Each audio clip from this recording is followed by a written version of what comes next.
আসসালামু আলাইকুম বন্ধুরা, আপনারা সবাই কেমন আছেন? আশা করছি ভালো আছেন। তো আমি এখন চলে আসছি বিরল স্থলবন্দরে, যেটার অবস্থান বাংলাদেশের রংপুর বিভাগের দিনাজপুর জেলার বিরল উপজেলায়। দেখেন, এই হচ্ছে স্থলবন্দর, পিছনে দেখতেছেন এগুলো স্থলবন্দরের স্থাপনা। তো এখন আসলে কার্যক্রম বন্ধ, তো যার কারণে দেখেন সব ফাঁকা। একটু দেখাই, দেখেন আমার সাথে। এই যে এগুলো হচ্ছে স্থলবন্দরের স্থাপনা। এই যে এটা একটা স্থলবন্দরের স্থাপনা, দেখাই একটু। এই দেখেন, এই যে একটু ভালো করে দেখাই। আমার পিছনে যেটা আছে এটা হচ্ছে স্থলবন্দরের অবকাঠামো, যে অফিসিয়াল কাজগুলো তার জন্য করা হয়েছে। এটা আসলে বন্ধ আছে এখন। দেখেন, দেখাই। এই দেখেন, দেখতে পাচ্ছেন কিনা? এগুলো হচ্ছে সব স্থলবন্দরের স্থাপনা। এগুলো এগুলো সব আসলে কার্যক্রম বন্ধ। এটা আর এই যে পিছনে যে রাস্তাটা দেখতেছেন, এটা দিয়ে আসলে আমরা আসছি। এটা হচ্ছে দিনাজপুর রোড, দিনাজপুরের এটাই। একটা জিনিস দেখাই, এই যে এটা এটা হচ্ছে স্থলবন্দরের একটা অফিসিয়াল কাজের জন্য এটা তৈরি করা হয়েছে।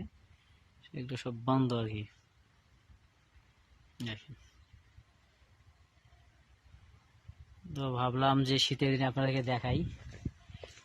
এই দেখেন, আর এই যে পিছনে যে রাস্তাটা দেখেন, এইটাই হচ্ছে আপনার বাংলাদেশের আর কি শেষের দিকে চলে গেছে, রেল লাইনের দিকে। আর এইটা হচ্ছে দিনাজপুর রোড।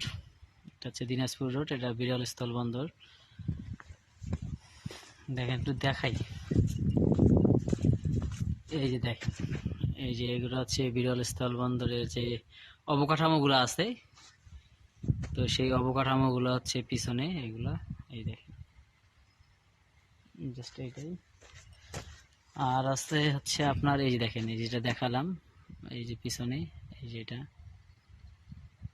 এই যে এটা স্থলবন্দরের মেইন যে অফিস সেটা।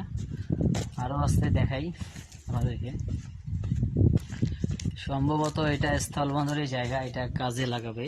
দেখেন, এই যে প্রাচীর দিয়ে যে ঘেরা আছে, এটা এটা আসলে স্থলবন্দরের জায়গা। এগুলোতে অবকাঠামো নির্মাণ হবে। তো আশা করি আপনাদের সবার ভিডিওটি ভালো লাগলো। আমার সাথেই থাকবেন, যাতে নতুন নতুন ভিডিও নিয়ে আসতে পারি। তো সবাইকে ধন্যবাদ। আসসালামু আলাইকুম।